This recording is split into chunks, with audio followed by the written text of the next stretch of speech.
And Dayton Public Schools has sent a letter to parents about their children's bus routes after the first week caused major concerns and confusion for families. 2 News reporter Caroline Morse is live after talking with the superintendent.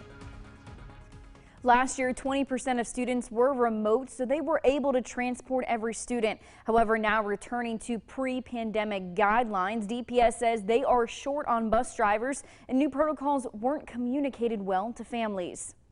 That's where we ended up dropping the ball on the communication, and I take full responsibility for that. Major miscommunication has left Dayton Public Schools scrambling, returning to pre-pandemic busing guidelines for students.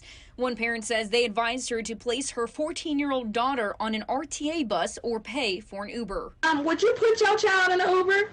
They said no. Well, why are you guys suggesting that we do things for our kids that you're not willing to do for your own? That just doesn't make sense to me. Another DPS parent says both of her kids were transported out of their quadrant by DPS buses since 2014. However, that's not the case anymore. A job offer to start full-time work, and I had to turn it down. I can't be comfortable working full-time at work all day and not knowing how my children are going to be transported.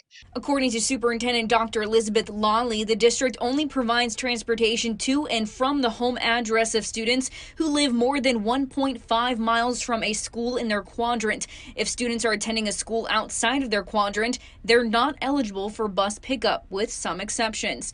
On top of miscommunication, DPS says they're also in need of bus drivers. And I was advised that she's number 350 on the list for me to receive a call back.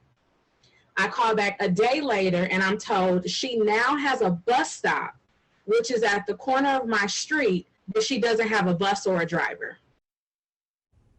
At this time, Superintendent Lawley says they are working as hard as they can to fix the busing issues, but doesn't know when that will be. Live in the studio, Caroline Morse, 2 News, working for you.